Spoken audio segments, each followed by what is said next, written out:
Hi, everyone. It's Michael Shermer. It's time for another episode of The Michael Shermer Show. I am your host, as you recall, the publisher of Skeptic magazine. If you want to support the magazine, the society, our educational projects, and the podcast, you can go to skeptic.com. Under magazine, you could subscribe under donate, or just go to skeptic.com/donate, and that supports all of our activities, including this podcast. My guest today is Marc Schulz, is the Associate Director of the Harvard Study of Adult Development and the Sue Kardas PhD 1971 Chair in Psychology at Bryn Mawr College. He also directs the Data Science Program and previously chaired the Psychology Department and Clinical Developmental Psychology PhD program at Bryn Mawr. Dr. Schulz received his BA from Amherst College and his PhD in Clinical Psychology from UC Berkeley. He's a practicing therapist with postdoctoral training in health and clinical psychology at Harvard Medical School. His new book, co-authored with Robert Waldinger, is The Good Life: Lessons from the World's Longest Scientific Study of Happiness. Well, happiness. Okay, let's get into it. Marc, happiness. It says the good life. Doesn't necessarily mean the happy life, right? Absolutely right. So we can't aspire to be happy all the time. It's not possible.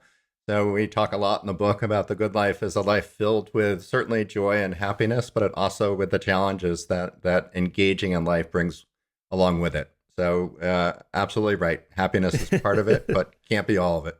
Yeah, that's right. Well, we'll get into all that in a moment. Give us a little bit of background about how you got into this. Why'd you go into clinical psychology in the first place? And how did you end up working on this world's longest, I guess, longevity project?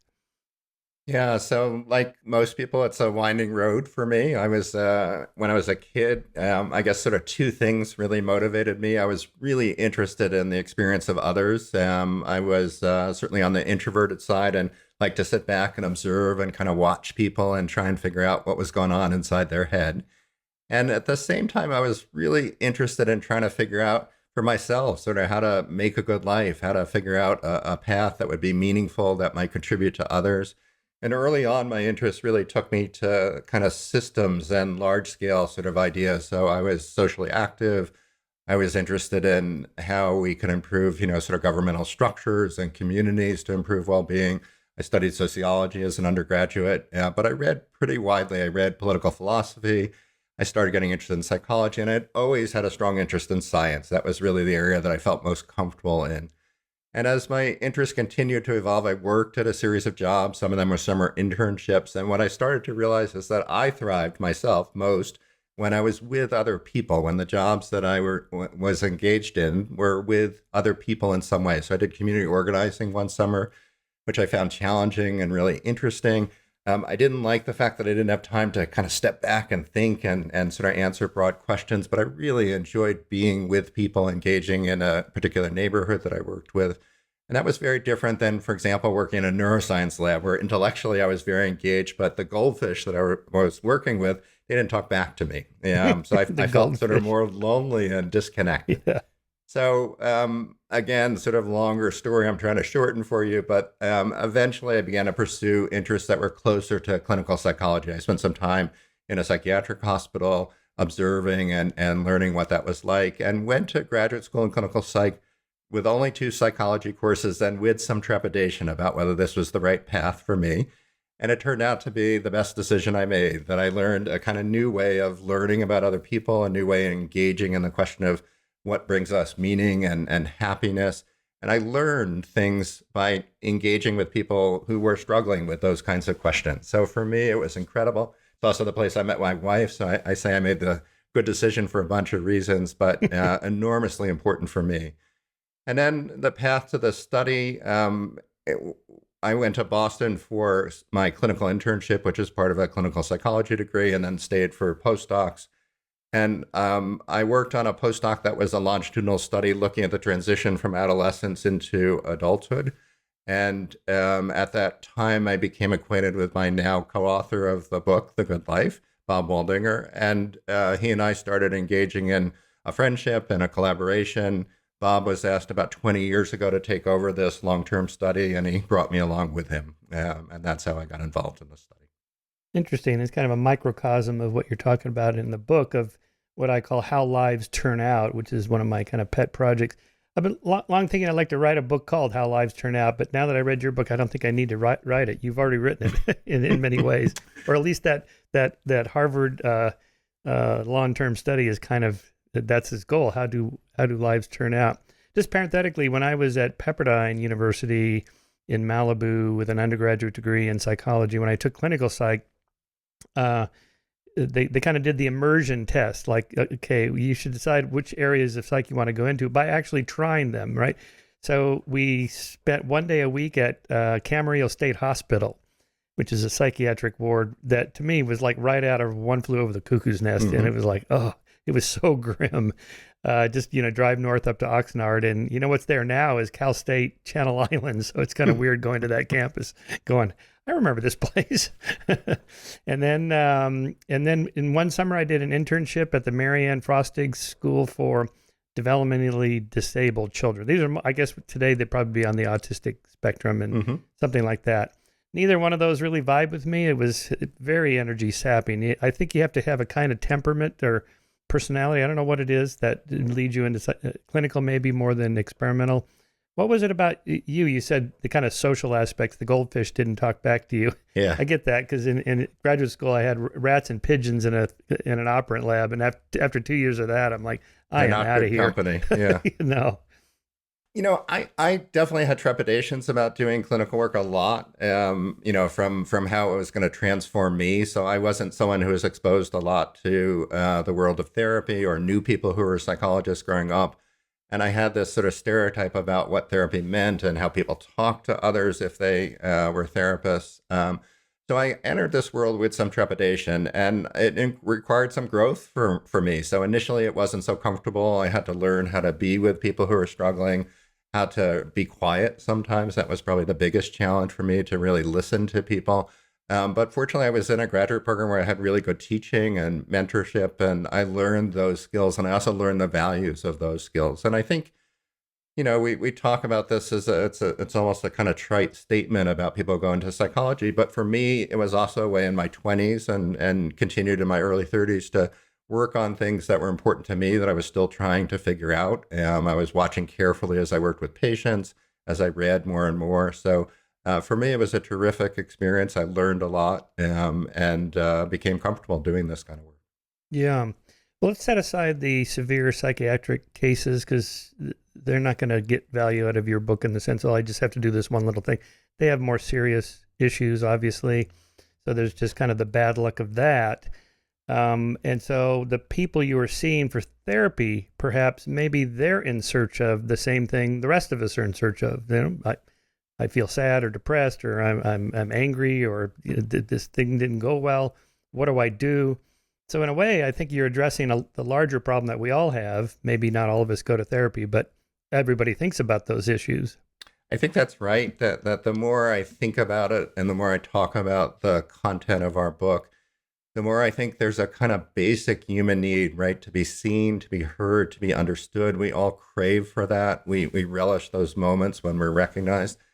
Therapy is partly about that experience. So I think I learned a little bit about how to do that. And I would say, that certainly our categories of mental illness and the different illnesses that we catalog through the DSM, that's the Bible for psychopathology, really important, but there's some common challenges that span across those disorders as well. And I was also in a program that talked a lot about those ideas. I think that we've been embracing them more recently as we realize some of the limitations of approaching every illness from a very different view, that there may be some commonalities, at least among groups or clusters of disorders. And part of that, I think, is that what I said, feeling, heard and seen, but also having a connection that's sort of vibrant, allows you to grow and explore things, that has trust. I'm not saying that relationships are always like therapeutic relationships, but there are aspects of therapy that I think we can learn from that generalize to real life as well. Yeah, so I think of, again, how lives turn out as genes, environment, and luck. So let's go to the Harvard study. You have almost a century of data, right? 1938 it began? 38, it's the 85th year. Yeah. 85th year, yeah, 85 years of data. I mean, that's stunning. So out of that, how do you tease apart these different variables of, you're born a certain way, there's certain things you can't control, certain things you can control, And then there's just luck and how you deal with that. Well, all those things are important. So we start with that premise that it's probably not a silver bullet or one factor that explains things. So your genes are important. How important it depends on the domain, but they can be quite important in shaping your experiences and who you are. Early experience in particular is another important factor, your social circumstances. So all these things are important. I think the real challenge, and if I think back to this sort of project from when we started, the real challenge is to kind of step back and think. When you have 85 years of data and findings, people talk about the strength of a study like this is it's longitudinal, that we follow people through time. And that's true in comparison to a cohort or cross-sectional data. But the other advantage is that we find numbers of connections, an incredible variety of connections. And if you begin to sort through the minutia, the particular connections, and look for patterns, that's where it begins to get exciting. So I'm a scientist. I'm very cautious when I do my research. I like to think that we're, careful, thoughtful scientists, and we can sometimes get lost in the limits of what our study isn't showing, or the limit of generalizability, or a particular thing that we didn't control.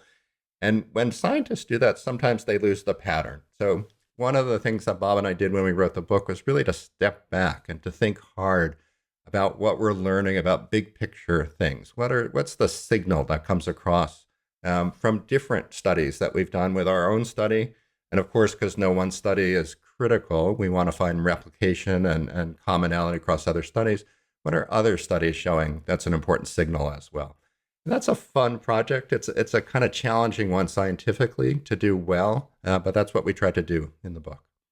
Yeah, so let's start broad and then kind of drill down into narrow things. I think about generational differences since you started in 1938.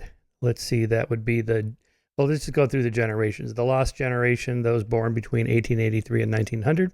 Then the GI generation, those born 1901 to 1924.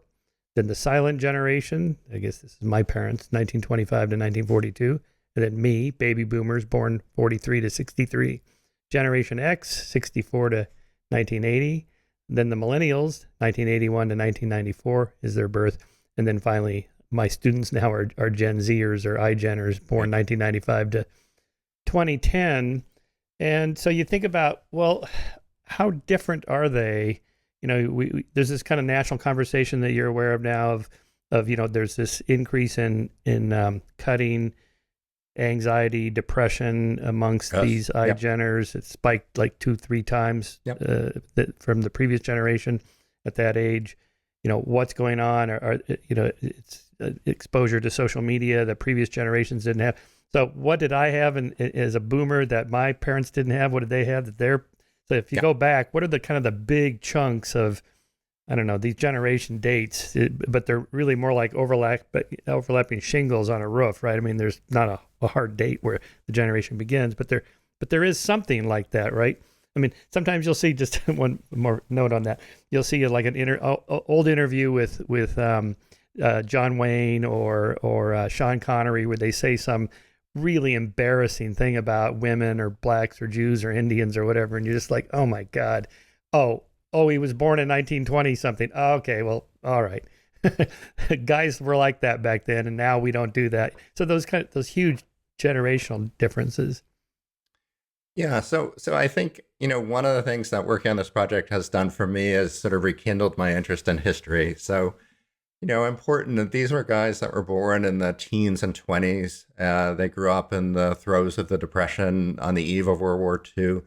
The college sample, so about 1/3 of the sample were college students at Harvard at the start of the study. 91% of them served in the military in World War II. The other sample were inner city boys that were facing incredible challenges living in the poorest neighborhoods of Boston. So these were two cohorts that grew up, in circumstances that objectively included a number of challenges and stresses. Serving in the war, most of the participants who did that talked about this being the most challenging experience of their lives. They also, ironically, we can talk more about it, talked about it in some ways as one of the best experiences of their lives. But what I want to point out is this was a generation that went through extraordinary societal challenges: Korean War, the upheaval of the 60s, all sorts of challenges across their lifetime. There are intergenerational challenges they had as they raised kids who were growing up in the 60s.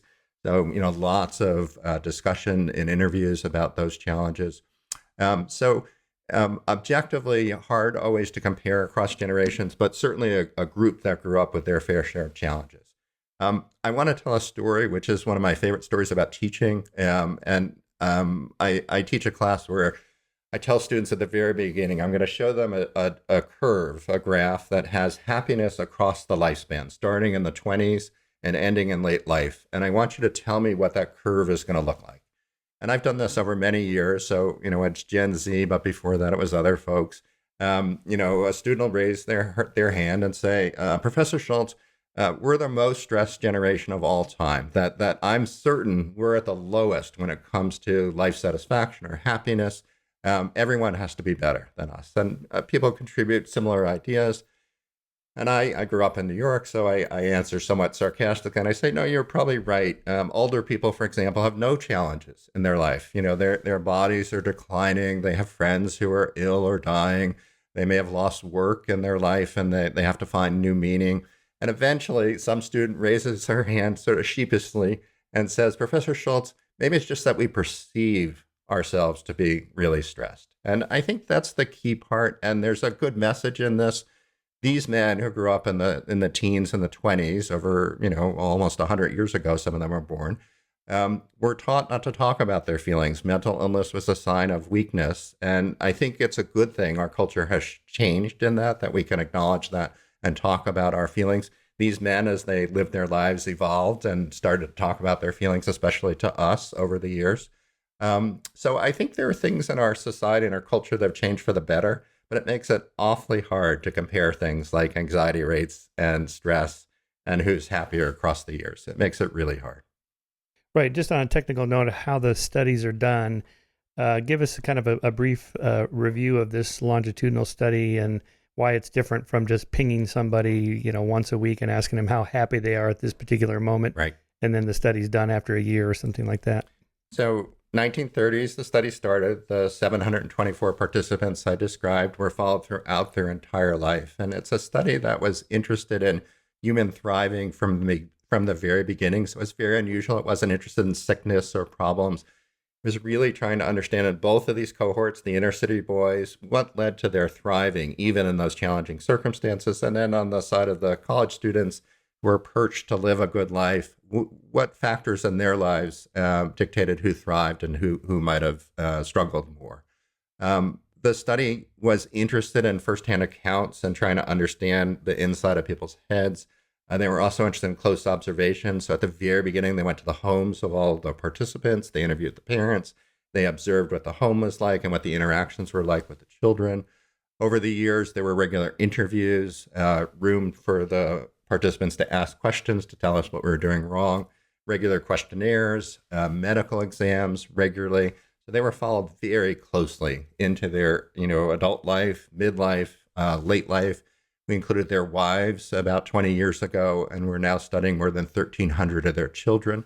And of course, in the last 20 years or so, since Bob and I have been involved, especially modern methods like brain scans, EEGs, blood assays to determine, kind of immune response and inflammatory levels, close observations in discussions with their partners, using modern technology to ping people. So we're interested in what people's daily experience is like and carefully tracking that over a period of days.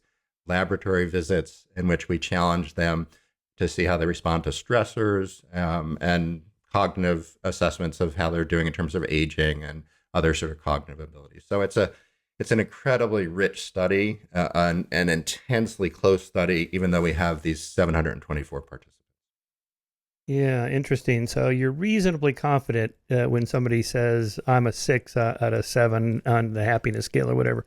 They probably really are experiencing something like that rather than a momentary blip.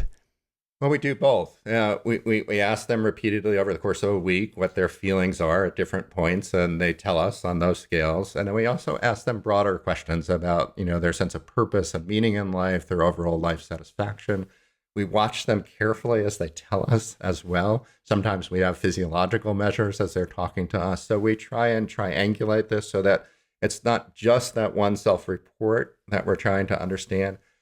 But I do want to say we tend to sort of be critical about self-reports. I'm someone who's interested in the study of emotion, and self-reports and self-experience is a critical part of what we mean when we talk about happiness or any emotion.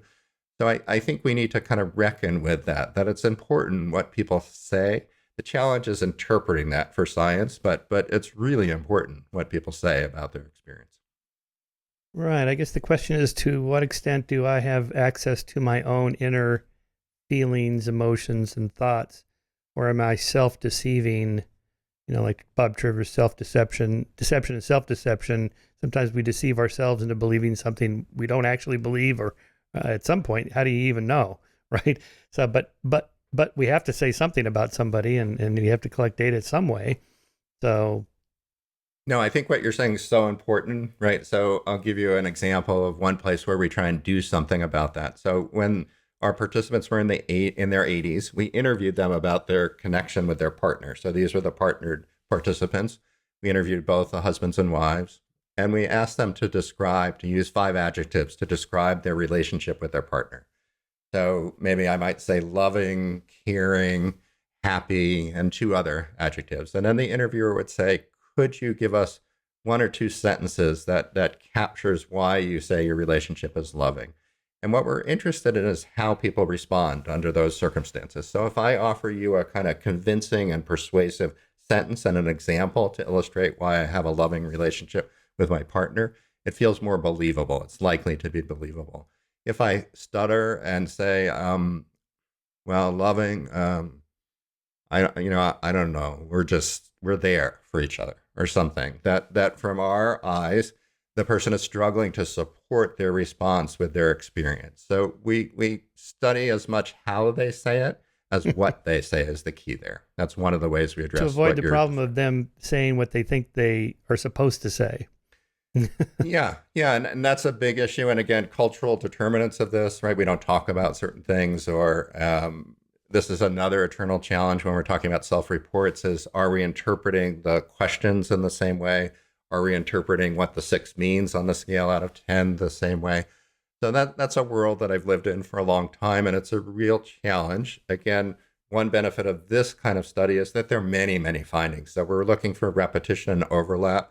And we're also looking for studies that get in there with other means, right? We use brain scans, which aren't, particularly susceptible to the kinds of problems that we're talking about here.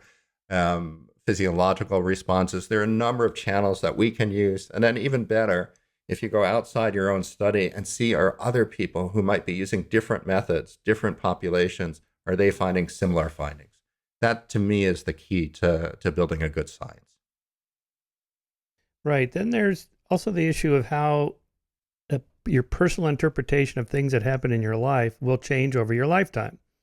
So maybe you have some really bad experience in childhood or early 20s. Like I was married 20 years and then divorced. And the divorce was a pretty miserable experience. But now I'm remarried and, life is good. And I look back and, it wasn't that bad. And I'm a stronger person for it. Now I understand what other people mean when they go through that and they were in pain. Oh, yeah, I can identify. And so it means something different now than it did 10 years ago, than when I was in the middle of it, than before I was married or whatever. It seems like that's a factor. Yeah, so those are the things that make this work challenging and I would say interesting. It keeps me engaged. Not everyone changes their narratives, right? Some people get stuck and the narrative never shifts. They might feel bitter and very having a hard time letting go of those memories and particularly the challenging parts of it.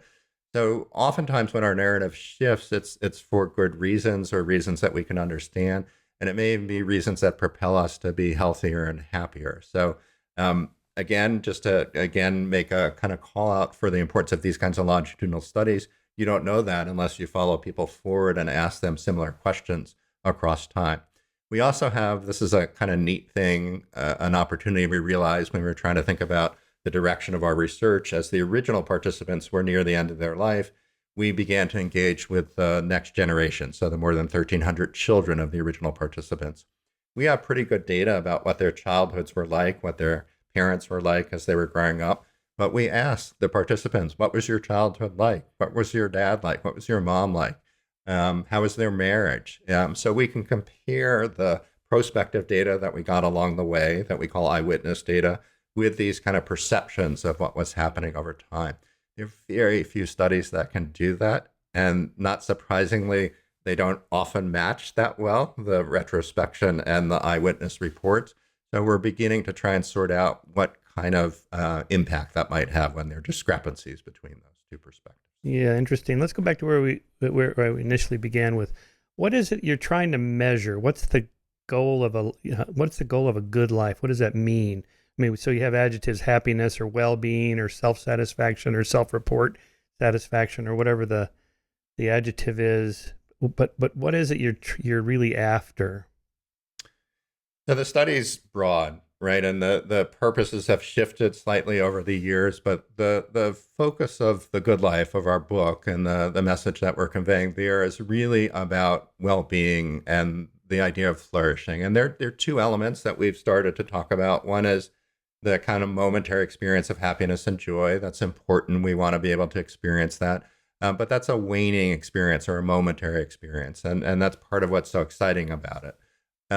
There's a sense of purpose in life, a kind of broader sense that life has meaning and might be satisfying, which is a kind of more stable aspect of what our experience might be of life. Those are the two dimensions that social scientists often try and capture in the World Happiness Reports. That's what they're after.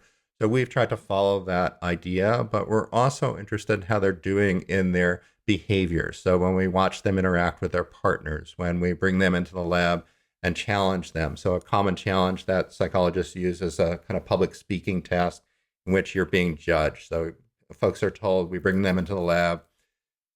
We very formally sort of sit them down and say, we're going to ask you to make a pitch for a job, that you're qualified for a particular job, and we're going to film it. And we have judges behind this one-way mirror, and they're going to be scrutinizing you and giving you grades on how well you do.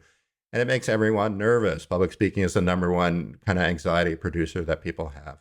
And what we're interested, we have them hooked up physiologically. We're interested in what happens to their bodies as they get anxious and stressed. And we ask them repeatedly what they're feeling on a range of emotions. And what we're looking for is not only whether they get, how perturbed they get, how stressed they get, but also how quickly they recover. And that's a sign of someone who may be, flourishing in a particular way, has the kind of resources to deal with the inevitable challenges of life.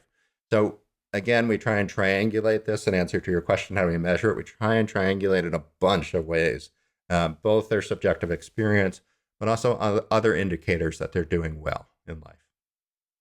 It reminds me of that Seinfeld riff about public speaking, that most people say that they fear public speaking more than death, in which case, if you were at a funeral, you'd rather be the corpse than the eulogist. That's a great line. I told this story last night to my students. They have to give an 18-minute TED Talk, and afterwards, one of them came up and she said, I'm one of those ones that would rather be dead. Yep. What can I do? Please don't make me do this. Yeah. Oh boy. Yeah.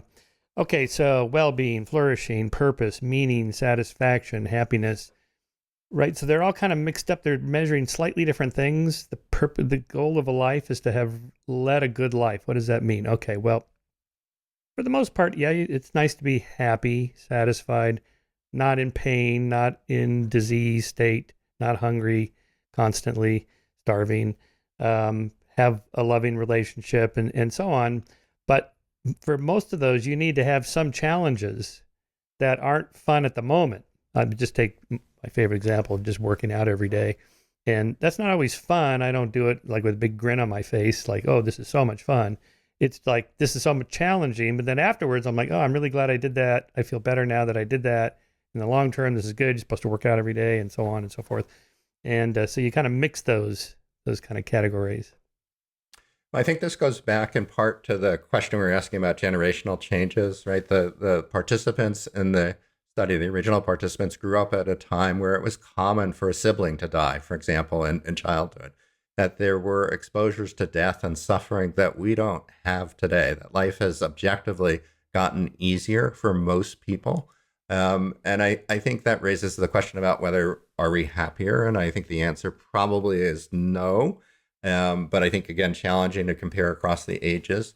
But we do grow through challenge, really important. So these participants, the ones who served in the war, I'll go back to that example, scariest experience of their lives. They were going to die. Incredibly anxiety provoking. This was around the time that we were beginning to understand the idea of trauma and war trauma and PTSD, but it was not part of our vocabulary. So they had bad dreams and memories of their experiences. But they also were very quick to add that because they had such a clear and compelling sense of purpose in their fighting. Remember, most of them volunteered to serve in the war, which is extraordinary to this current generation. They thought they were saving the world, and in some ways they were. And because they were doing this with the support of the people they served with. So people had their back. They developed these connections with people that were extraordinary. And they talked about that sense of purpose, sense of meaning, and the ways in which they did things that they didn't think they were capable of was really important.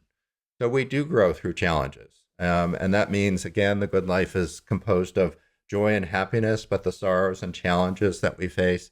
And those are, if we have the resources, are opportunities to grow and to realize things about ourselves, take those things that we've learned forward. That's certainly how we grow, for sure.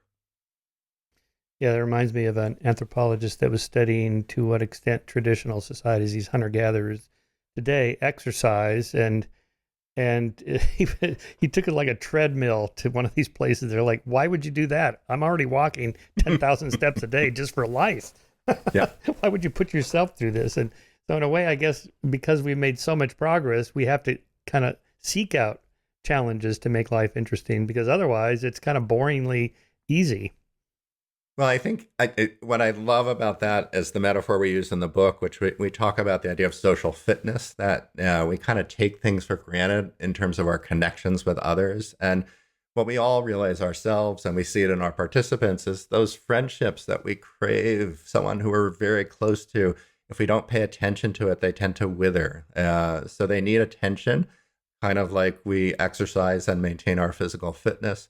And modern life has made it harder to maintain our social fitness. Ironically, as we've developed these technologies that have the capacity to connect us, we see these incredible levels of loneliness, right? In most countries, we're talking about between 20 and 50% of adults report experiencing some loneliness on a daily basis.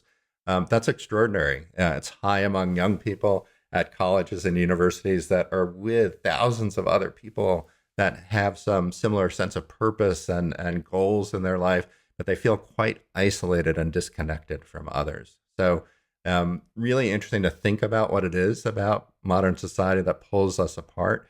But it means that we really need to be more intentional about our social fitness and our connections with others. Yes. Is that confirming, what was the name of that book, Bowling Alone? I forget the sociologist. Putnam. Putnam. Yeah. Yep. I mean, he started tracking that, in the 80s, that trend was already starting.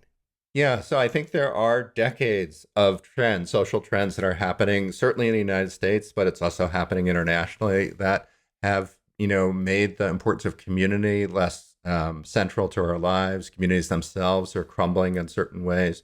We live in a highly mobile society. Other societies are now copying us. So many of us live distant from where we grew up, which means that our connections to families and to people, our friends from our childhood, are harder to maintain. So the kinds of trends that Putnam is talking about, I think, have continued. And then we've kind of met them with these new technologies and a crazy pandemic that's lasted almost 3 years now, that have really challenged our connections broadly, and certainly our connections at the community level, for sure. So Eleanor Rigby and Father Mackenzie could be Facebook friends today, but maybe that isn't the same. Well, I think that's a question, and that's part of where our research is going. So with the second generation, we have people across the age range, some of whom grew up with these technologies in their pockets, and some of whom have learned them later in life. And I think, there are important questions both about the proximal effects of these technologies. So when we interact with people via technology, we're beginning to know from our own research and other people's research that emotions, for example, get muted. The less lifelike the technology connection is, so text being the least lifelike, phones kind of in the middle, video mediated connections a little more lifelike. We experience less emotion in the texting world, and there's a kind of temporal rhythm to it that's very different than the rhythm of interacting with people in real time. So what kind of consequence does that have for the bonds that we form with other people? Emotions turn out to be glue that connects people. For work settings that are moved, completely remote or do some work in a hybrid format, what does that mean for work teams and creativity? Really important questions. And then there are bigger developmental questions that people are really starting to ask. And I'm going to ask it as a question, but you're going to hear the bias in the way I'm asking the question. What does it mean for young people to grow up learning to deal with differences they have with friends or emotions they're having in the moment, and to have that happen in the rhythm of a text conversation or some online social media? Eventually, those young people are going to have to come together in a room with other people. And because we're humans, we're going to have differences and emotions. So I think we need to look carefully at kind of the developmental consequences of these technologies and figure out the ways that we can use them to facilitate connections as opposed to help us feel more isolated from each other, which is part of what they're doing. There are other pieces of this, Michael, and I don't want to, do justice to it, but there are other parts as well. Social media, a lot of people scroll social media and they see what they don't have. So there's the comparison aspect of social media. There are lots of reasons why we feel less connected from others. But I think technology is playing an important role. Do we know enough to know if it's just general screen time that's the problem versus particular sites that are like with Facebook? I guess you get the FOBLO, fear of being left out, and FOMO, fear of missing out, and so on. And what is your sense of what you would recommend to parents for putting regulations on their teens? So I think some of it is site-based, and there's a lot of energy now, both from the social media companies and from others that are trying to think about alternatives to what can we do to change the incentives and the structure of our ecosystem to make this a healthier ecosystem. So I alluded to, there's some research. Ethan Cross has done this research. There are others that have done it that have looked at the effect of scrolling on social media, following people's carefully curated life, realizing that you don't have everything they have. You don't go to the beach as much as they clearly go to the beach. That tends to make us feel miserable. And so this use of social media for comparison in particular, people talk about that as passive use. Some platforms promote it more than others, particularly problematic. And I think, frankly, can be dangerous for young children as they're developing. We know, especially for adolescent girls, the kinds of comparisons that they might be doing, particularly around their bodies, can be particularly problematic. The other kind of social media use is making connections. So, texting is great for letting someone know that you're thinking about them, or you just saw, them on a book tour and you're very excited, or, those kinds of things are terrific to connecting with people. Zoom was a lifesaver for many people during the pandemic. Social connections like that, technology mediated ones, important for people who grew up in rural areas and don't have someone who's like them, whatever that might mean. Being able to connect with people outside. So they're wonderful potential benefits of technology, but they're also traps. And they're traps that we're getting into not by accident. It's partly because this is the way that social media companies are making money. They're grabbing our attention, distracting us from things that perhaps we know are better for us, but we're just don't have time anymore because we're attending to other things. Mm-hmm. You probably know Jonathan Haidt and Greg Lukianoff's book, The Coddling of the American Mind. So their hypothesis is that this begins really my generation of parents, baby boomers bringing kids up in the 90s, of over-coddling them because in the 1970s and 80s, the crime wave drove a lot of parents to become extra paranoid about the kid, you don't want your kid on the milk carton as being kidnapped. Turns out it was, 99.9% kidnappings were by parents in a custody dispute. So, that was something of a unfortunate myth. But the idea is, the playgrounds have to be designed by lawyers, so they're super, super protective and careful, and kids are just not getting the exposure of interacting with each other, say, on a playground where they have to resolve their conflicts, and you just don't, it's not the same as being online with them. And so for the good of the future of democracy, of interacting with people you don't agree with, there's only one way to really learn that, and that's in person with other people. I think that's right because the social world is particularly constrained in terms of the way we see information. So everyone knows this, but it's important to repeat that the feeds we get, the news feeds we get, the information we might see on any social media platform is not random. It's determined by where you've been before and what the companies think you're interested in. So it tends to foreclose your vision. It limits your vision in some ways. And I think that's right. But there are companies and ideas that are percolating, trying to figure out ways to use these technologies to expand those visions, to connect people that may not be connecting. There are a bunch of things. One just started, and one I've heard about is in progress to reward young people for acting kindly towards others, saying nice things about others, as opposed to calling out people. So it's a matter of thinking about the incentives, figuring out where the financial benefits are also going to be there for the companies. But I think we're at an interesting point where these societal forces have been going on now for decades. Putnam began to talk about them early on. And then it's met technology, and it's a kind of double whammy that we haven't figured out yet. Okay, so somebody picks up your book and they go, okay, I want to live a long, healthy, happy, satisfied, flourishing, purposeful, meaningful life. Okay, so just kind of the no-brainers, like don't smoke, alcohol in moderation, exercise Yep. every day, diet. What are some of the kind of the obvious ones? Are those all pretty much confirmed in the longitudinal Yeah, in our study? study, those are the biggies. So it's drinking to excess, smoking, health behaviors like exercising and regular checkups, seeing your doctor, taking care of things as opposed to ignoring them. Those are keys to living well physically and living a long life. And then the kind of surprising finding that snuck in always when we look at this is relationships are really important. So in our data at age 50, if we look at what predicts sort of healthy aging in your 80s, it's your relationship with your partner, actually. It's not your cholesterol level. It's not whether you're originally growing up in the inner city in Boston without anything, or you had the advantages of being at Harvard. So relationships, surprising for us at first, but the pattern started to become clear. And then when we get our heads out of our own research and we look at other people's research, it's a very powerful predictor across all sorts of studies now. Easiest to see and talk about maybe in the absence of a relationship when we think about the loneliness research.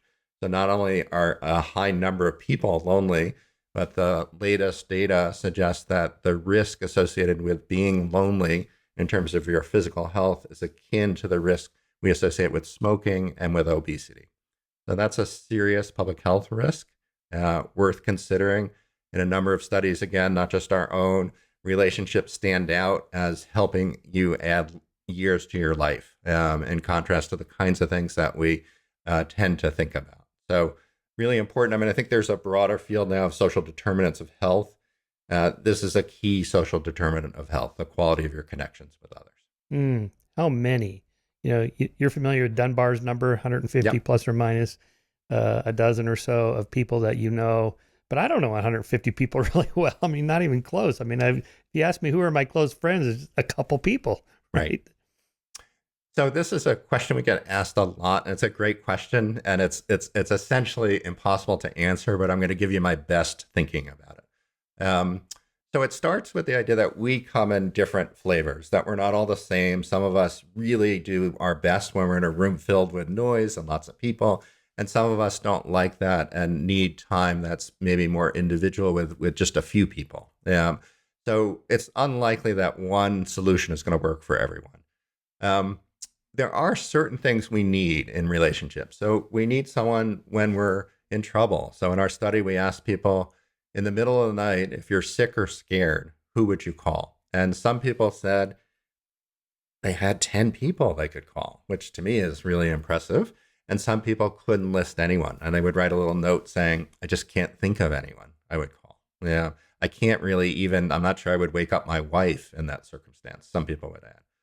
So that's a kind of in an emergency, who do we call? But we need lots of things from friends and relatives and maybe our partner. We need someone who calls us out when we're not thinking about things in a helpful way. We need people to calm us when we're too excited or stressed out. Dealing with stress, people are enormously helpful in terms of being a partner on that pathway, someone who supports you.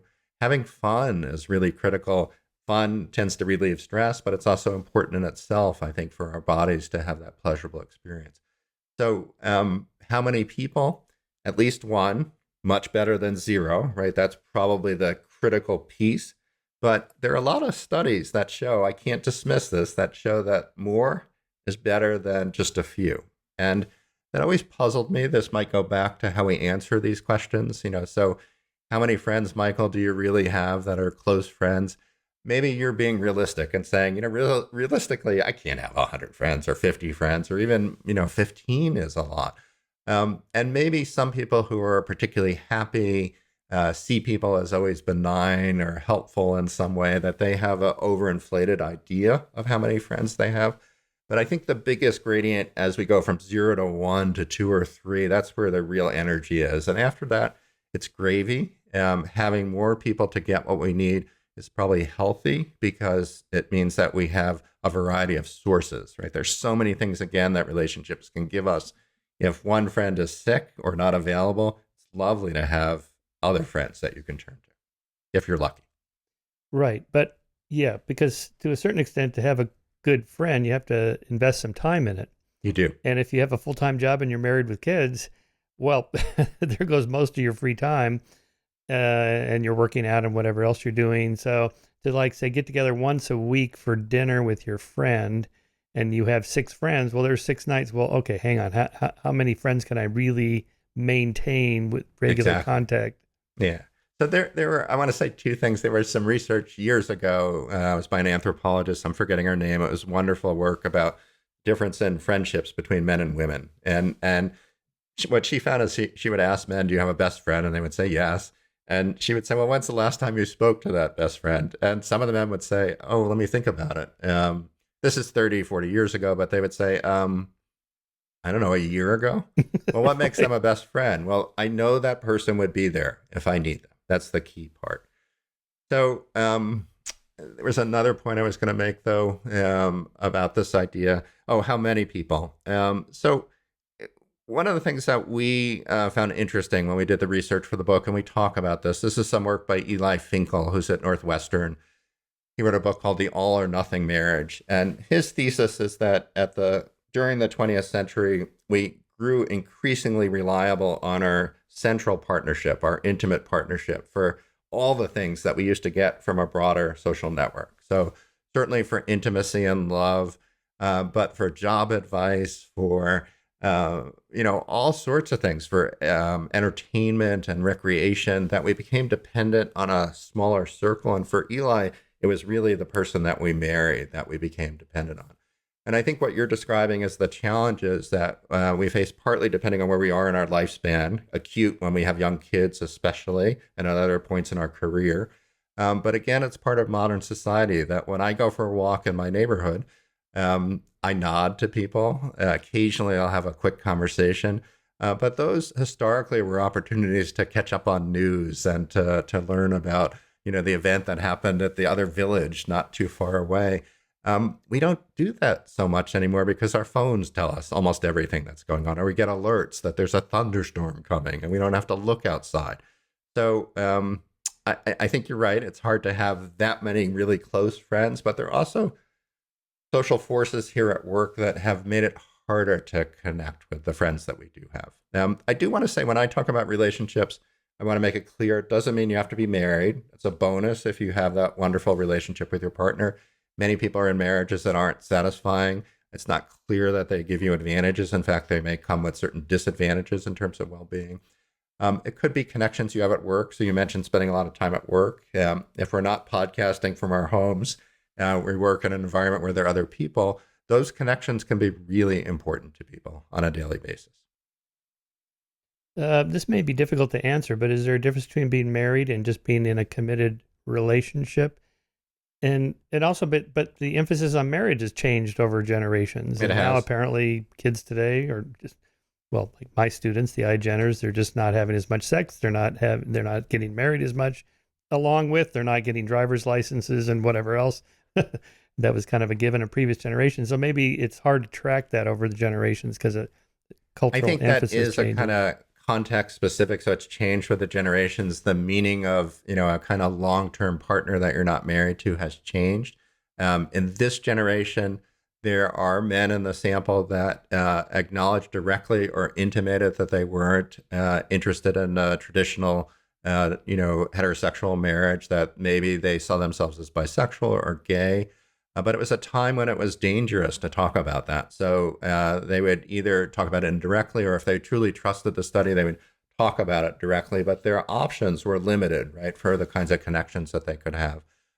There was a period in our history in the States where moving in together was a kind of big societal change, having that kind of commitment. And there was research that was started to look at that. The research was kind of skeptical about the what moving in meant for commitment, and put up some flags about what that might mean for the future. But I think it's so specific to the time and what the conditions are that it's hard to know what it really means. And people have less traditional, intimate lives too these days, with multiple partners and different kinds of setups that would have been alien to generations before. Well, maybe this is a slightly politically tinged question, but as you know, the conservative position is marriage is good, Yeah. not only for the partners, but for the children. And children flourish much more in a intact home. Not that a single parent can't raise a kid just fine, they can. But on average, if you had 1 million people, and it'd be on average better to be married than not married, better to for two parents to be in the home, unless there's violence or alcoholism or adultery or whatever, the big A's, right? Abuse, alcoholism, and adultery, these are reasons to get divorced. But if it's not that, you should stay together. You should be married. This is better for children, better for society. So our own government, they reward me for being married. I get a tax break, right? Yeah. I get a tax break for having a kid. I get a tax break for owning a home, right? So in a way, our government's nudging us towards certain things. But is that really good in the data?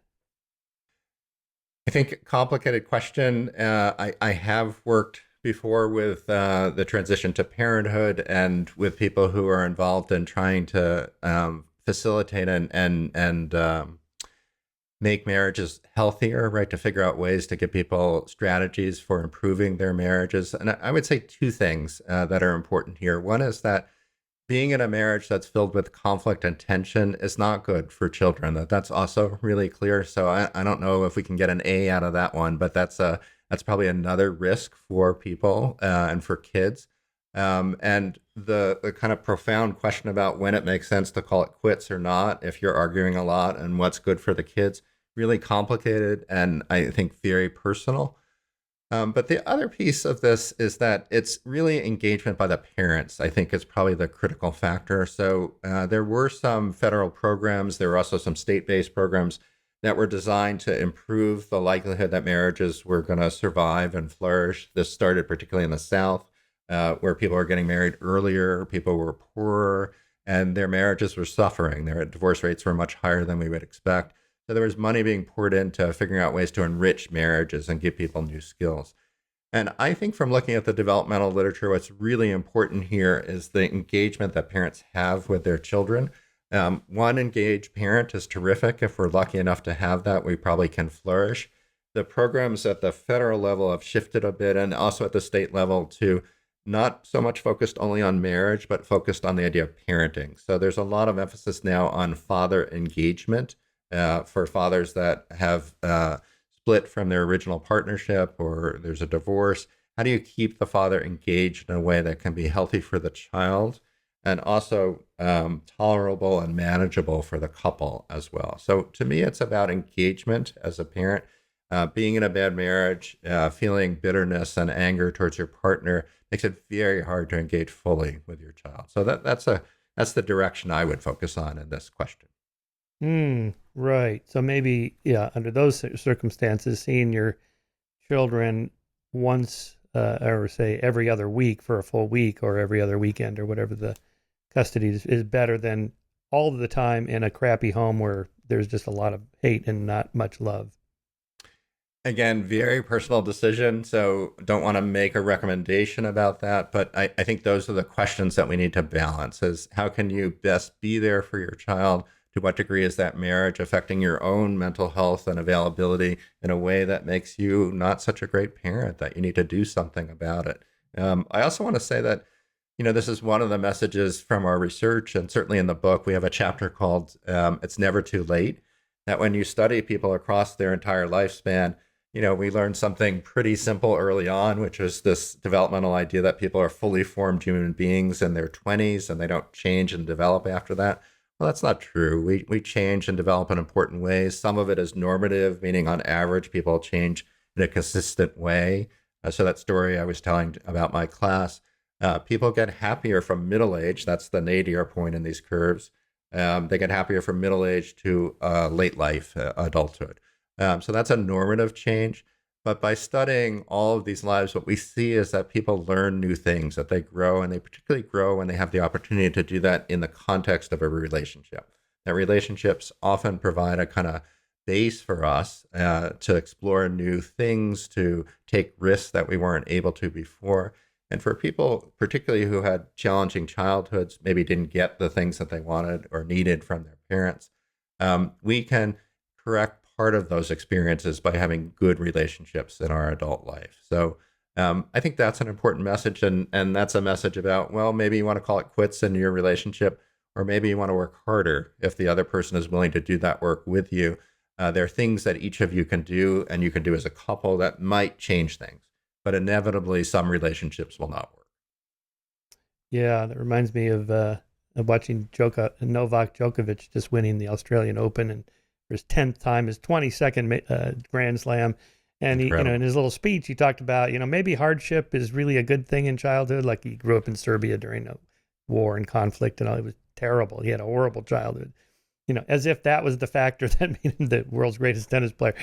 Whereas someone like John McEnroe grew up in this kind of upper middle class home with doting parents and went to the country club from the age of 5 on at this super exclusive place in New York and so on and so on. It's like, okay, come on. Anecdotes like that don't tell us too much. They don't. I actually saw that moment and always, as again, an observer of human life, so interested. I don't know enough of exactly what happened during that week other than the incidents around his dad being asked not to be at the Open because of his connections to Russia. But, people use adversity in sports to as a way to build energy and to drive themselves. So McEnroe, he had demons he saw everywhere on the court that partly drove his behavior. And I think, really interesting guy. He's written a biography recently and talked more about his life. I think he's learned a lot as an adult about some of the advantages of that strategy and some of the things that he lost by being that kind of brat and seeing these demons everywhere. Yeah. Yeah, that's right. I saw that documentary on his life. Very interesting, insightful. Again, you use case studies like that, and your book has a number of those where you actually take one of the people in the study and then tell a narrative story about them. I think that's super interesting, and then connect it back to the data. So there's variation in personalities. To what extent are those stable? So just take the big 5: openness to experience. Yep. So Ocean: openness to experience, conscientiousness, extroversion, introversion, agreeableness, and neuroticism. So to what extent can somebody just kind of will themselves to be more extroverted or on the happiness scale, there's this set, Dan Gilbert's idea of the set point, you can only do so much. You're either a cheery person or you're not. What have you found about to what extent people can change those kind of core characteristics? It's really complicated, and it's also really complicated to figure out ways to communicate and to talk about it, what the right metaphor is. So the set point is a compelling metaphor. It's really important. So the set point idea is that they're genes or early experiences that shape our personality, including things like how likely we are to experience happiness, or on the neuroticism side, sort of more depressing and sad or negative feelings. And I think there's no doubt, right, that genes affect our experience. They may affect a lot of our experience in the happiness world. The most commonly quoted work is work that suggests maybe about 50% of our happiness is determined by genes. But that leaves 50% that have to do with either circumstances, which is probably only about 10%, and maybe 40% that have to do with our kind of daily behavior. So even within a set point, we have the option to do things in our lives that are likely to improve our happiness, that it is to some extent under our control. I think the challenge also becomes on the other side for people who are unhappy and miserable and suffered for a long time. When you hear that message, part of what you can internalize is it's my fault. This is a problem that I've created. I'm not doing enough things, and that can, of course, make you more depressed. So these are really challenging questions. And then there's yet another piece, which is if we think about neuroticism, for example, neuroticism tends to ebb as we get older. That late life surge in happiness is also accompanied by a kind of lessening of negative feelings. We think that's probably because of a kind of emotional wisdom that people accumulate when you live that long. You learn to kind of lean into your connections, to double down on the people that are making you happy, that we just sort of normatively, on average, learn to do that. So we're changing through our lifetime, even things related to the big five. There's some evidence, I love this study, some evidence that the pandemic has changed some of the big five personality factors, and it's Really? all for the worse. Oh, no. Right? So it's not good. Because the change of has been very isolation? small. Because of isolation?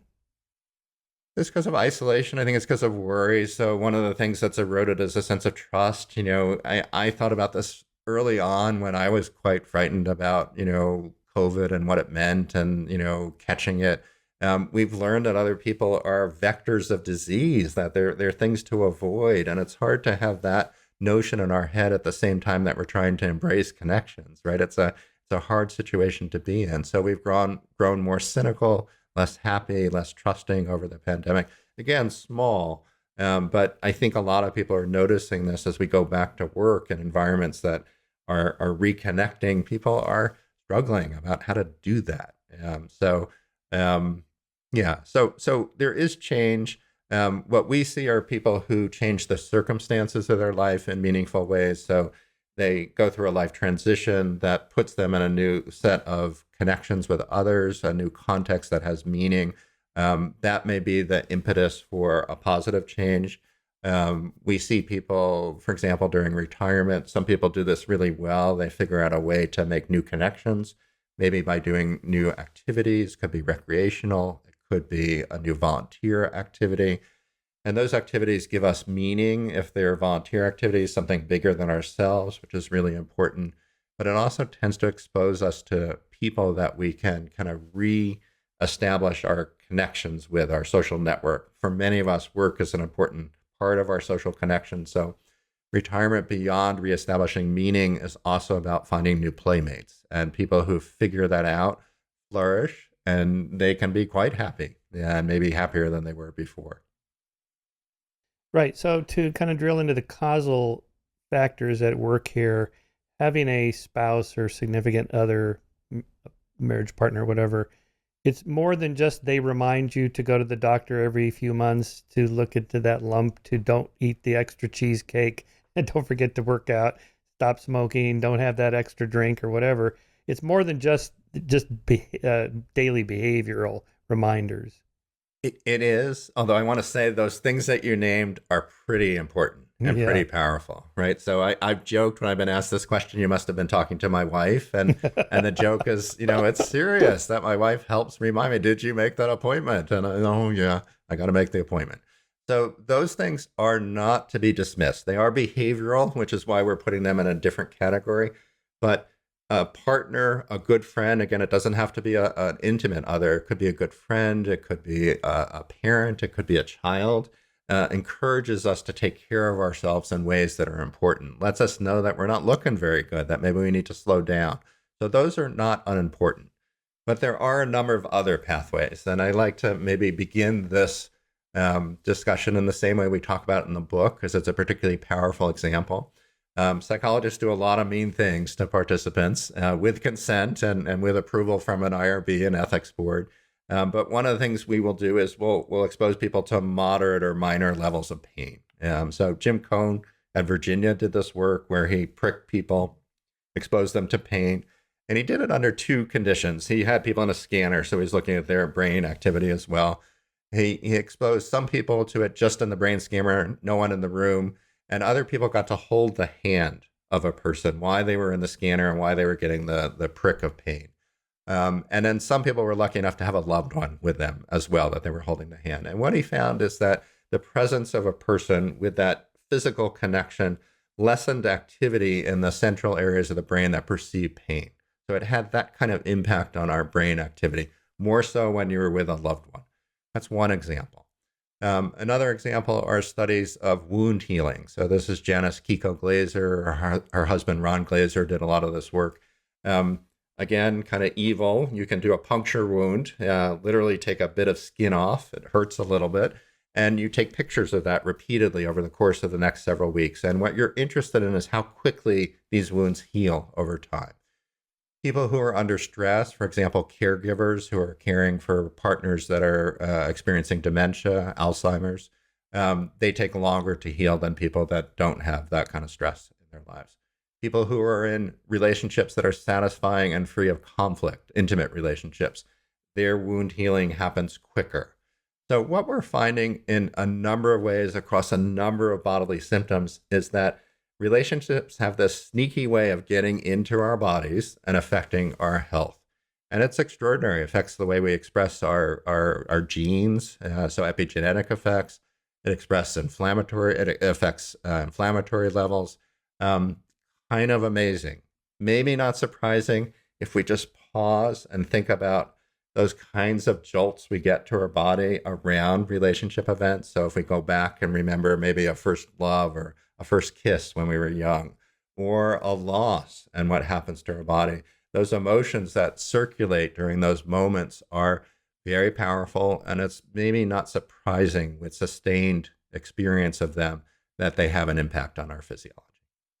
So there's two factors that could be there, one positive, one negative. So the reduction of stress hormones might be one factor. What's the positive? Is it like oxytocin or dopamine or something? If you're holding the hand of your loved one while you're going through, like the example I would give would be two major surgeries I had, one during COVID, one pre-COVID, in which I had to have the line put in my hand for the anesthesia because it was a major surgery. And the first one, I was able to hold my wife's hand. That made it much better. But the second one, she wasn't allowed in because, COVID, mask, so I'm just sitting there by myself. And then the nurse comes in. I really wanted to hold the hand of the nurse, but I don't even know this person. Exactly. It's just like, it really sucked. Yeah. So what's happening there? I'm getting some hormones or I don't know what. I think we're trying to figure it out. There are people that are trying to figure out the cocktail that kind of circulates through our heads. Oxytocin is a possibility, but there are other mechanisms as well.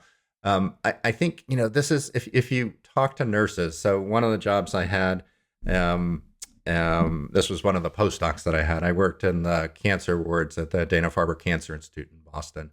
And I worked with kids, and kids were getting all sorts of procedures that were very painful and very scary. Those nurses were incredible. They knew exactly what you just said. If they could hold the hand of those kids, if they could distract those kids, the experiences were likely to be much, much easier. So lumbar punctures were a procedure, for example, that they had to have a lot. They're very painful. I sat in on a lot of those because I was working with kids. And, some of the time you'd see these incredible nurses. The procedure would happen, and the kids would say, okay, I'm ready now. And the nurse would say, you're all done.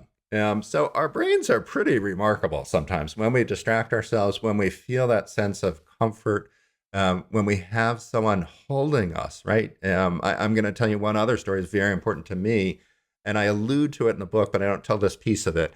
Our first son was born a month early, and my wife had a incredible medical crisis, the kind that, decades ago would have killed her. She had extreme preeclampsia, which meant her blood pressure was going through the roof, and she was beginning to experience organ failure. So she was in a lot of pain. The obstetrician that we had worked with wasn't available when we went in on that emergency, but there was another obstetrician that we had met once. And that obstetrician happened to be a kind of hulking guy. And I'll never forget this. He grabbed my shoulder and he put his hand on Joan, my wife, and he said, we're going to get that baby out. That's the only cure for this, and it's going to be all right. And to this day, I can almost feel his hand on my shoulder, right? And he was calming me. So this ability to calm ourselves, and it has to do with safety and security. I think that human touch is particularly magical. Probably has a lot of influences. It can affect our subjective experience. It can affect our perception of things. These kids that didn't even know they were punched. Yes, there's clearly stuff going on in the brain, but I think we're still sorting it out, is my sense. Yeah, it's like that acupuncture study done, I don't know, about a decade ago. I wrote about one of my Scientific American columns because I'm interested in alternative medicine and their claims and so on. And it turned out that it did matter to get the actual needle, but it didn't matter where it was put. It was just, because they had the three conditions: no needle, the needle in the allegedly perfect spot for whatever you're treating, and then they just randomly put it in there. And that it was, but the interpretation was, this was, I think the measure was migraine headache pain that was affected by the acupuncture needles. But it looked like it was just being touched and kind of prodded. That's the effect. It doesn't really matter what's actually done. I mean, I think these things are so powerful. So another, this is where we started when I did my postdocs in Boston. I also worked on a pain service, and this had been an interest of mine for a very long time related to mind over body. I was interested in acupuncture, and I saw people that had acute experience of pain, shooting pains. I had no doubt they were in distress. Doctors would talk about no physical reason for the pain. It's never certain. You can't find one is what that means, but you're never certain.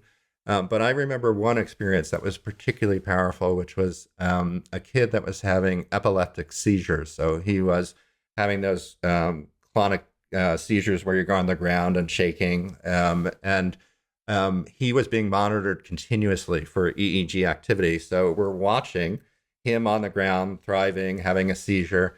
And you can see the EEG activity on the TV screen facing the doctors, and there's nothing unusual going on. So I've encountered experiences in my clinical life, and I've certainly read about them. And then I see a study like the study Jim Cohn did with the hand holding and the MRI. We have this tremendous capacity to change our experience based on our psychological perceptions. Some people talk about them as placebos, and placebo idea is really important. But placebo is a pretty powerful thing. A pretty powerful thing. But especially powerful with subjective internal states like sadness, depression, chronic pain, because you don't know, you can't get inside the person's head. So doctors have to, on a scale of 1 to 10, what's your pain today? Oh, I'm a 9. Okay, try this. And then, I'm a 6. Oh, okay. Well, I don't know what's actually going on there, but he says it's better. So, okay. I think that's absolutely true. But the other thing that I think is so important to remember is that subjective experience in turn has an impact on our actual physical things that are happening in the brain, on the neurochemical processes that are unfolding in the brain. So to dismiss them as just subjective, right, that's why placebo, people kind of, it's just placebo, it's not important. That there's something very powerful about our psyche that is clear from a number of different areas. So always fascinated in that. But how do we get down this path? What was the? I don't know. It's okay, but it's the social connection there, the hand holding and so on. So, but there, just one more point. So even if I say something like, which I have, it doesn't apply to, like, if you break your arm, there's no placebo effect. But in fact, how rapidly you would heal from a broken bone may be affected by the placebo, which is affected by your social relations and to what extent you're loved and cared for and so on. I think that's right. I wrote this down long ago. I hope I never have to open it up. But when I worked in the cancer wards and saw things like, people get conditioned aversion to chemotherapy. So, the poor kids who came into Boston and went to their favorite pizza place before they went to chemo, they're never going to eat that pizza again because it causes them to throw up. So there are things that we understand that are psychological in nature, but have a very powerful effect. And, so we need to be thoughtful about how to enhance medicines like chemo and to maximize the placebo effects. At the same time that professionals, certainly scientists, need to recognize what the mechanisms are by which they're operating. And that's the challenge, right? If we totally demystify what a placebo is, people might dismiss it, and then it loses its power. Good doctors, good nurses, anyone in healthcare for a long time, even therapists, use those kinds of strategies to enhance the effectiveness of their care. They just know it and they use them. Okay, three more big categories: education, money, and religion. Is education worth it? Depending what your measure is. Yeah, of course, it depends on what you're curious about. In our study, again, we started with these two very different cohorts. So by definition, all of the college students were, sorry, my picture is out of focus. We started with these folks who were in college and reaped some of the benefits of college. In the inner city sample, very few of them went to college. I think the total in the end was about 25 of them went to college. There's a 10-year age gap in terms of how long they live. So the inner city boys live 10 years less on average than the Harvard students. Hard to connect that strictly to education. There are lots of confounds here. The Harvard students had other advantages. But the freaky thing, and this is what I want to highlight, is the 25 who went to college lived as long as the Harvard students. So education in the United States, at least in that era, and I think it still is true today, is a proxy for a lot of aspects of social class. So in terms of the survival benefits, longevity, it continues to have some benefits that we can correlate to education. Hard to think about the causal piece, right? What is it about education? I'm a lifelong student and professor. I love educational society, settings. I love teaching. I'd like to think there are benefits to education. I told you in the beginning, part of my exploration into this was trying to figure this out for myself. And maybe I have figured out things along the way from my studies and from my research that have helped me, maybe. So is education worth it? It depends really, as you said, on what outcome we're interested in. But the data suggests that people who get an education live longer. Yes, and they make more money. And money is a proxy for a lot of things. It buys better food, better transportation, better housing, better education for your kids. You get to fly private or in first class rather than in coach, and 1,000 different things. And it's not the money, right? So what is it that? Just give us the kind of brief background of that debate, because for a while it was that paradox at $75,000 or more, whenever that was a few years ago, making more money doesn't make you any happier. But then now that's been challenged. Anyway, I think these data are especially complicated. So there was a really important paper by Kahneman and Deaton, I think was the lead author, that suggested it was in the 2000s that 75,000, which was about a kind of family income for middle class in the United States.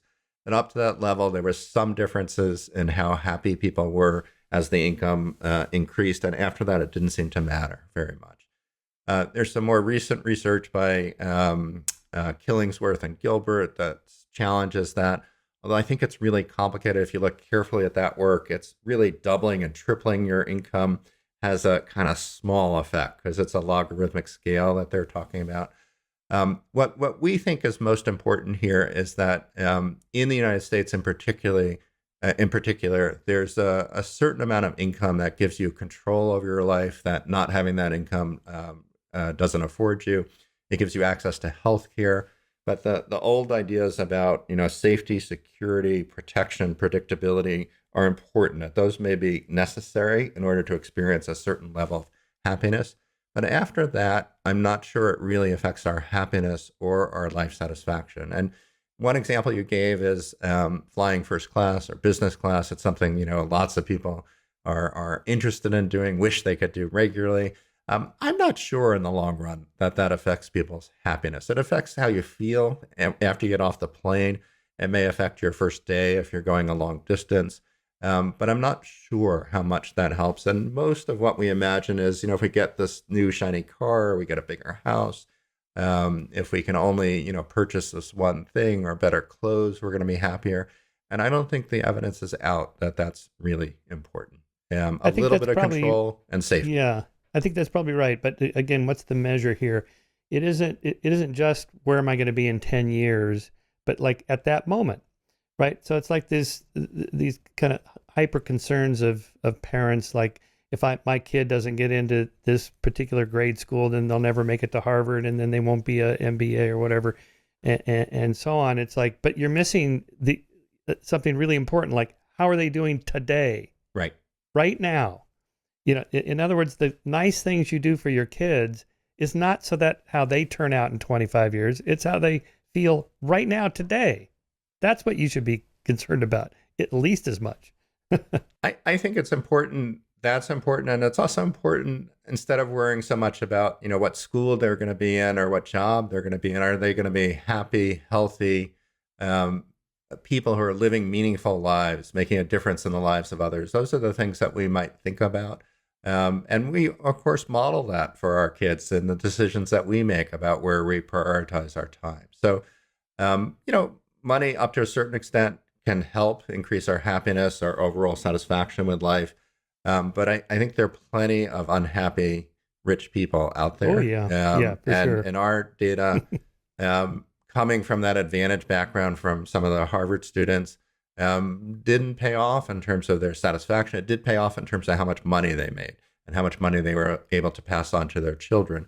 So there's still important differences, but I'm not sure it has an impact on happiness and life satisfaction.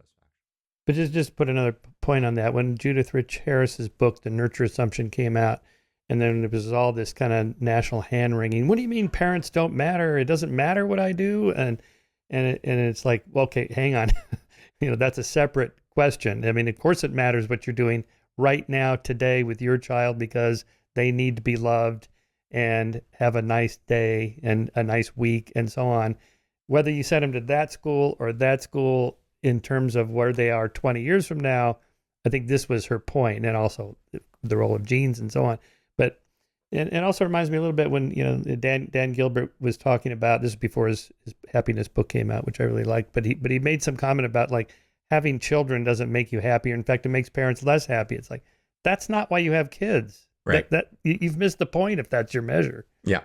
I think that's such an important idea, and I've contributed to this literature. So I was in graduate school, part of a study that looked at first-time parenthood, and found the finding that everyone knows at this point your marital satisfaction goes down after you have that first child.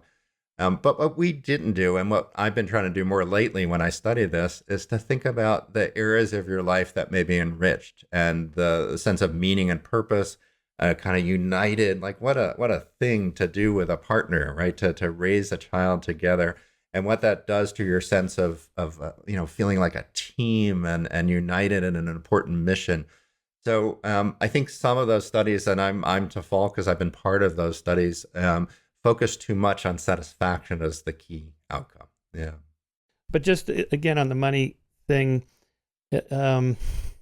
it's the opportunities, I guess, that it opens up or affords people. If nothing else, you don't have to think about money if you have enough of it. Yes, the obsession over money can go too far. So, and there's rich people that are unhappy. Yeah. But I mean, the nice thing that I have now that I have enough money versus most of my life when I was just kind of working along like everybody else, wasn't poor, but just is that I always had to think about money. Like, okay, all right, I have to make this much this month because I have these bills coming up. And it's just kind of always back there churning away. Okay, I got to make money. And then at some point it's like, you know what? I don't have to actually think about this. So like my wife and I went up to Cambria for a little vacation, and hey, can we stay another night? Yeah, sure. I don't know, whatever. Yes, no, I don't. It doesn't matter financially. I can afford another night at the hotel. Right. Okay. Right. And it's that, like, I just don't have to worry about it. And the poor have to worry constantly about that. I think the challenge becomes, right, and this is a kind of existential, big kind of philosophical question. At what point do people really stop worrying? So if you could stay an extra night, maybe it's important for some people to stay an extra 2 nights, and maybe that great hotel room that you wouldn't have splurged on or couldn't have splurged on before now becomes critical because you're just disappointed if it doesn't have those things. So the challenge, I think, particularly in our current society, because there are lots of messages about these shiny things that you don't have, other people do have, that it's just what the limit is to feeling comfortable. And I think that's the challenge. So if we were to have a more extended conversation, Michael, I would say, at what point is it that you don't really worry about money anymore? And is that a kind of rational point? Or was there a point where maybe you didn't have as much money where you really didn't need to worry as much either, but you did because you wanted to have that level of freedom that you now enjoy? So it's those kinds of questions that are important to ask. Money is eminently countable, right? It's easily quantifiable. The connections we have, the quality of our relationships with others, much harder to count. So it's easy to get distracted that more money is the logical thing. It's a sign of our achievement in most of the cultures that people live in today.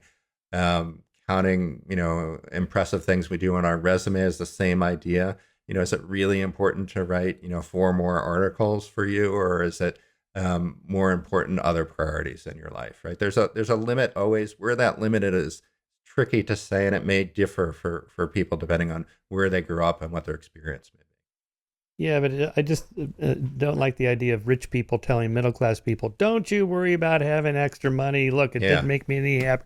Oh, the hell with that. I'll take the money, thank you very much, and I'll decide how I deal with it when I get to that problem. Well, of course, this is the point. Everyone brings this example in, and I'll bring it in as well. We imagine if we win the lottery, we'll be happier. And every study of people that win the lottery suggests that after a certain experience of a high for a few months, that people actually come down to their set point of happiness, that it doesn't continue that sort of boost that we imagine. And that's complicated. That's money that's maybe by luck as opposed to the work that you're doing. But I think we overestimate how much these material advantages after a certain amount may be important to our well-being. And what I would say is, if I were talking to a broader audience, I would say just think about your life and those moments when you feel you're most human, you're most exhilarated, you're most energized. It may be because of an achievement, but I'm hoping that it may be because it's an achievement that people around you might value, that might help other people. It's often in our connections with others, not the achievement itself that's most important. Right. Well, one reason I don't buy first class tickets is because I do a calculation in my head that it would be to fly first class from here to New York, say, it would be the equivalent of a brand new Tour de France level carbon fiber bicycle with, electric shifting and carbon fiber wheels and the whole thing. And I think if I get off the plane in New York and I'm like, well, there goes my new bike. It's gone. Exactly. So there is a literature. Flyer miles, that's different. But there is a literature, Michael, about, buying experiences. So if you have money and you're trying to think about how to improve your life and the life of people you care about, you might think about experiences where you do things together. So it's vacations, it's meals, it's activities that you might not do otherwise that bring your family together. People who have money often think about second homes in these ways, that this might be a place where my family might come together. It might enrich our connections over time. That may be a place where there's some payoff. There is a emerging literature about that. Yeah. Woody Allen had an old riff when he was doing stand-up about how he and his first wife, he always made jokes about his first wife, if that was even real, but they were trying to decide if they should take the European vacation or get divorced. And while the European vacation would be really nice, the divorce is something you always have. Yeah. Okay, religion. So, as you know, amongst atheists and humanists and so on, there's always this kind of hand-wringing, like, there are studies that show religious people live longer and they're happier and healthier. And, of course, religious people go, look, see, it pays off. There is a God and he's rewarding me. But then we respond, well, okay, let's kind of deconstruct what's actually going on here. Maybe they have a tighter social safety net and social capital and a loved one, all the stuff you were talking about maybe is the effect. But when you say it's good to be spiritual or have a spiritual element or be religious, it plays an important role. What do you think is going on there?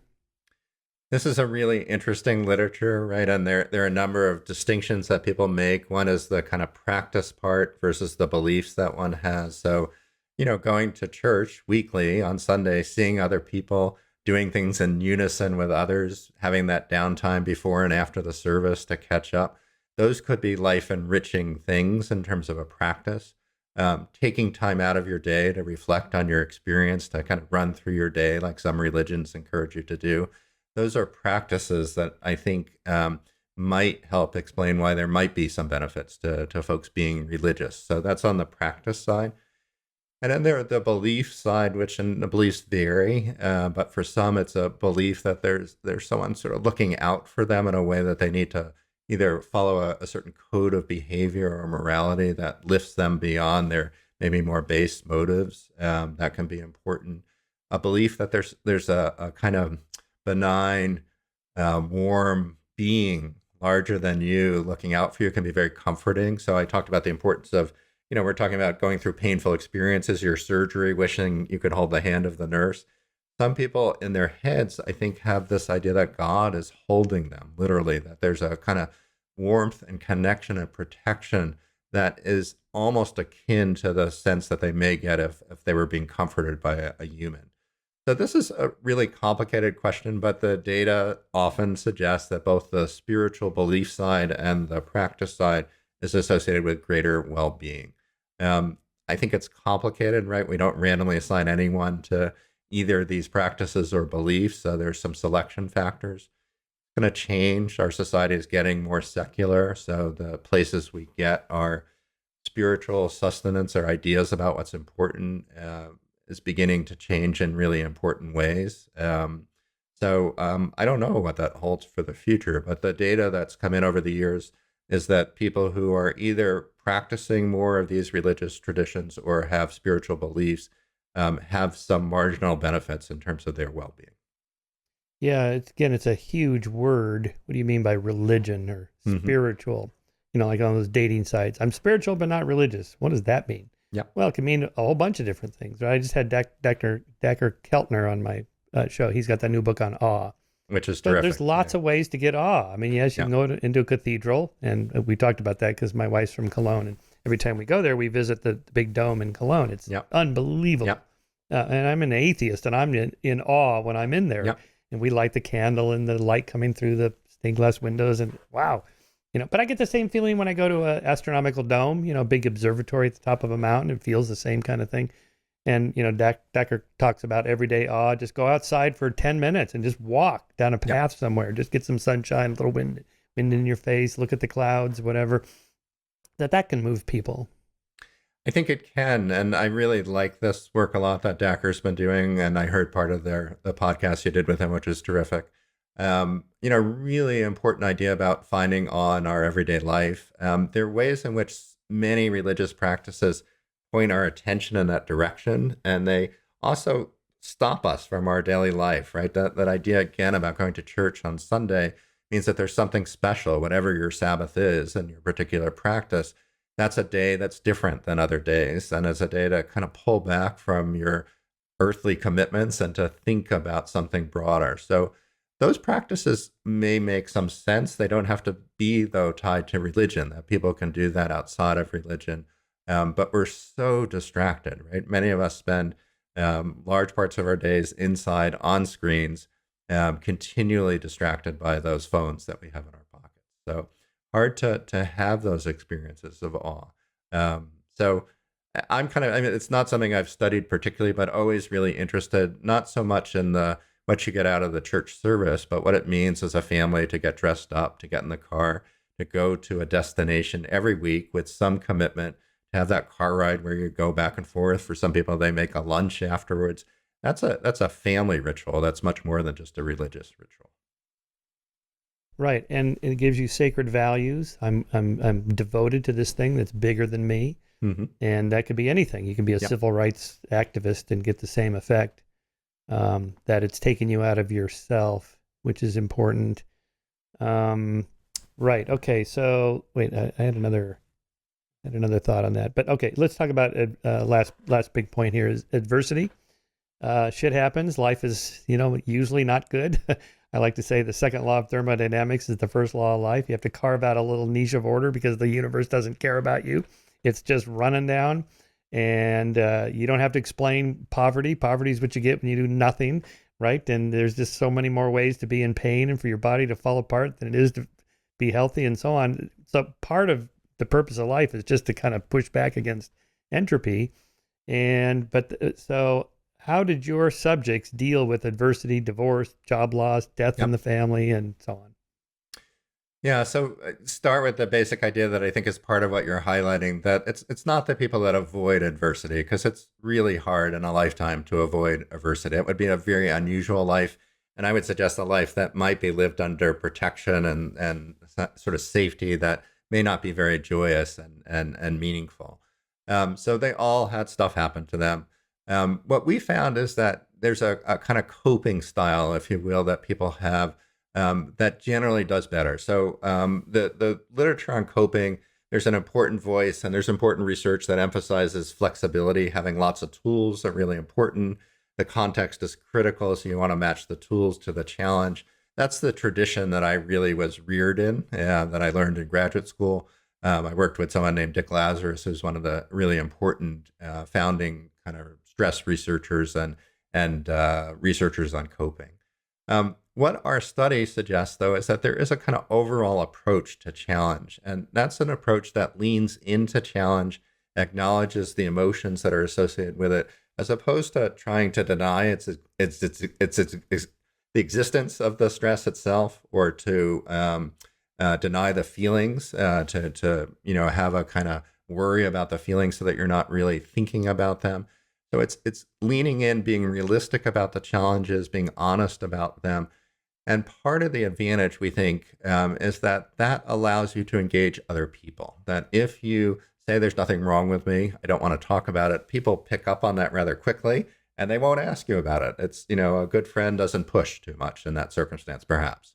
The people who are able to say, this is really hard for me. I have a friend who just got diagnosed with cancer, very independent. And she said one of the hardest things is realizing my tendency to want to do things by myself. I realize I need help. Very mature to be able to recognize that and to access the help of others. We need to acknowledge the strain that we're under, the stress that we're facing, the fears. It's very hard for some people, but some people do it better than others. So this is a kind of overall approach that means when you face challenge, you acknowledge it, you talk about it in realistic ways, you acknowledge some of the feelings. And we think, again, it lets people in. So it opens up opportunities for problem solving and for comfort. Right. So having a social safety net there also applies. But what about just your own particular style? Like stoicism is a big thing now. My podcast guest that just came out today, we're recording this, Massimo Pigalucci wrote 2 books on stoicism, but there's a whole bunch out there. And encapsulated in the serenity prayer, just may grant me the power to change the things I can, ignore the things I can't change, the wisdom to know the difference. I mean, it's pretty basic, but it's pretty powerful, I think. I think that is powerful. So we've done some work outside of the book and trying to bring this science to a more general audience to figure out how to help them with kind of actionable steps that they can take. And we talk about the serenity prayer in the sense that it's about wisdom and sort of clear judgment about what it is that you can do something about and what you can't.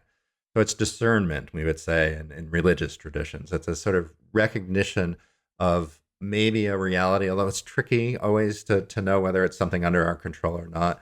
But that kind of discernment is also really important when we face challenges. So being able to look at things in realistic ways, not through distorted lenses.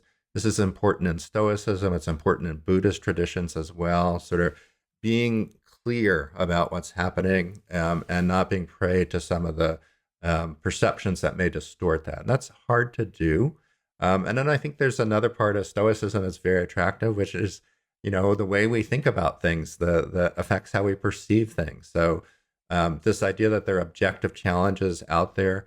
Sure, some things are harder for everyone. It's a challenge that will be stressful for most people.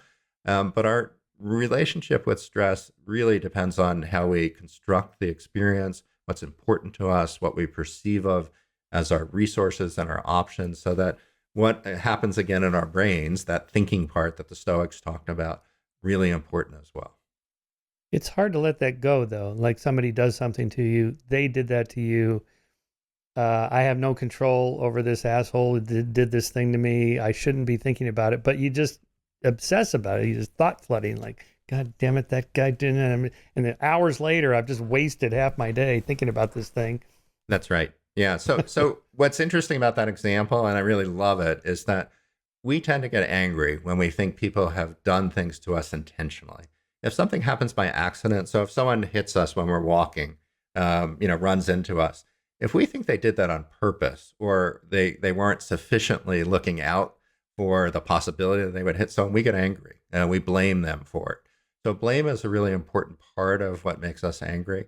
But that construction of blame really depends on all sorts of things that are going on inside our heads that we have a lot of say in whether that person really meant it or not.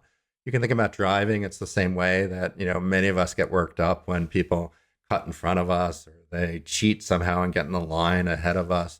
Our construction there that we're making a kind of an appraisal that these people are doing this intentionally because somehow they think they're more important than us. So if we get stuck in those cycles where we're bitter and we're angry about those kinds of things, there are things that we can do, which is probably most of the time people aren't doing these things intentionally. They're just worried about getting somewhere quickly. But we have this perception that some of us are more vulnerable to than others. So the way we think about things is important. Whether we lean in or not, those constructions happen in our head. They happen almost automatically. This immediate idea, when I get bumped, my go-to is probably someone's, not looking out, that they did this, not necessarily on purpose, but they should have been looking out a little more. That's probably my go-to. Yeah, it's like that idea of anti-fragility, that it's not just being tough, it's actually getting even stronger from adversity. Like bone needs to be banged around. The astronauts in the space station, they got to work out or else they're going to get weak. Yeah. That adversity actually, and there was that study on peanut allergies in children, where having a little bit of exposure to peanuts actually strengthens your immune system to combat that and so on. I think that's right. I want to always say, it's so important to say that, adversity in and of itself, there's no reason we need to experience adversity, but it has the capacity to help us find out new things about ourselves, to learn new skills. And in the context of having the right resources, we can grow from those experiences. So absolutely right. Yeah. I don't know if you've seen Jocko Willnick's little video called Good. Do you know Jocko Willnick? He's an ex-Navy SEAL, and he's got a podcast, and he's not exactly a Tony Robbins kind of guy. He's much calmer than that. But it's the same kind of message that you can grow from these experiences. When bad things happen, which they inevitably do, here's what I want you to say. Good. Yeah. So you didn't get that job? Good. Get a better job. Or you failed that test? Good. You learned something. And so on and so on. Just no matter what it is, you are to say, good. But I have to tell you, that's really hard to do when bad shit happens. You're like, okay, I got to channel my inner Jocko Willnick and say, good. Oh, good. It is really hard to do, Michael. And that's part of why, if we're able to bring other people in, they often help us do that. Maybe there's a silver lining here, or you didn't deserve this. There's no way this is a just world if you're having this experience. Your friend says that, or your partner says that. But you need to move forward. Yeah, this event happened, and you need to figure out a pathway forward, or even better, we need to figure out a pathway forward if it's your loved one. So I think it is really hard. We do have the capacity to shape those things. So this is, again, our kind of, impressions or perceptions of stress and the implications for us. But our minds are very powerful. For me, it goes back to, those experiences I had in the pain unit.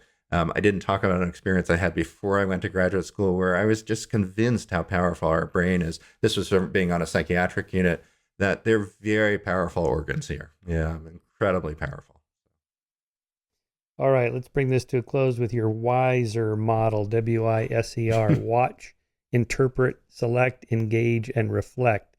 This is your model of reacting to emotionally challenging situations like we just mentioned.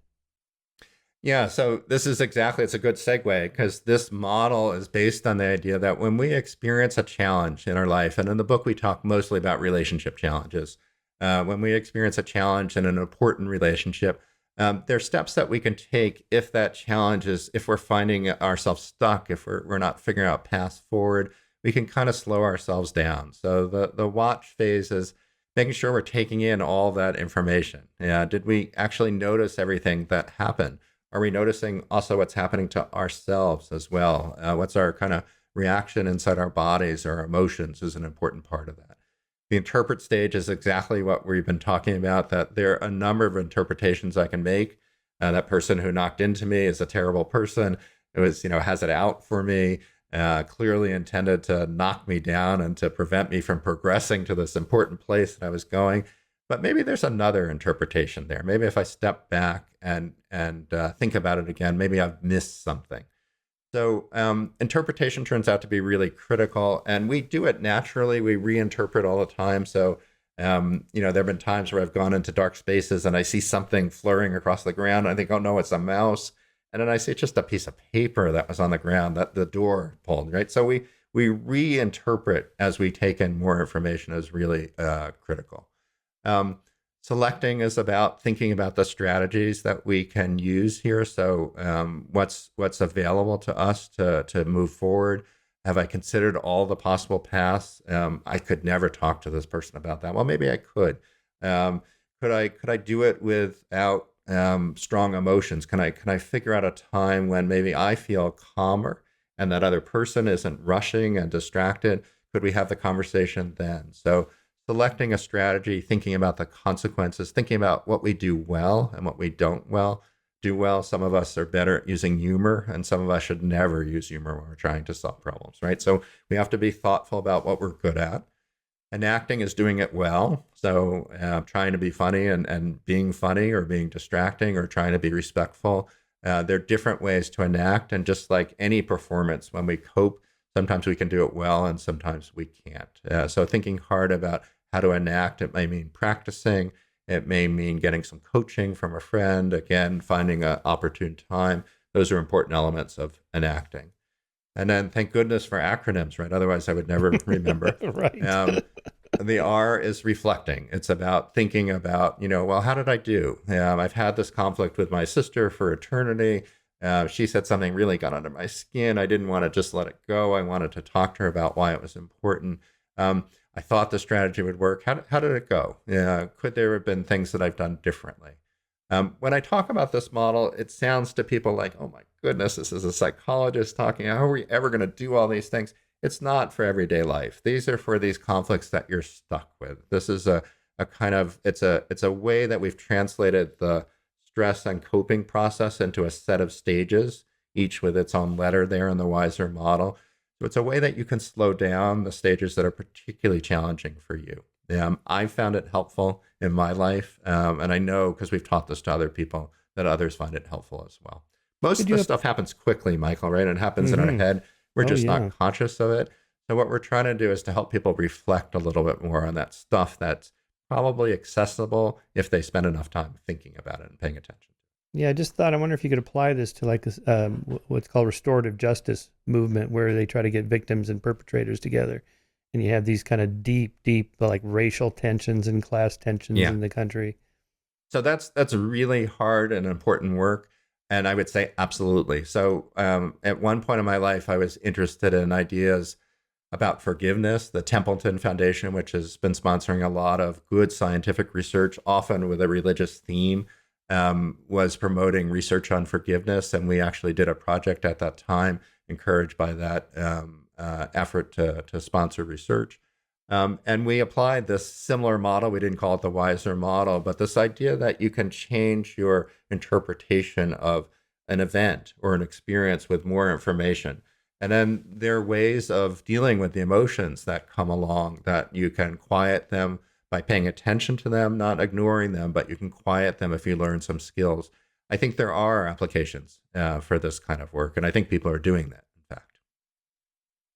Yeah, I think given this propensity to put people through these race and gender sensitivity training programs, universities and corporations, I don't know how effective they are. I'm told not very. Maybe they need something more like a deeper, wiser model, but they have to do this in a short period of time on a computer screen. Maybe it's harder to do that. Well, I think there are a lot of people thinking about this topic, right? I live in a university, so this is a conversation we have a lot of. And part of this is these conversations are painful, they're challenging. We don't often have the skills to do them well. They're maybe not facilitated well. But I think one of the basic skills is a kind of curiosity about someone else's experience and what they're trying to say. You can understand someone without agreeing with them, right? That's an important idea.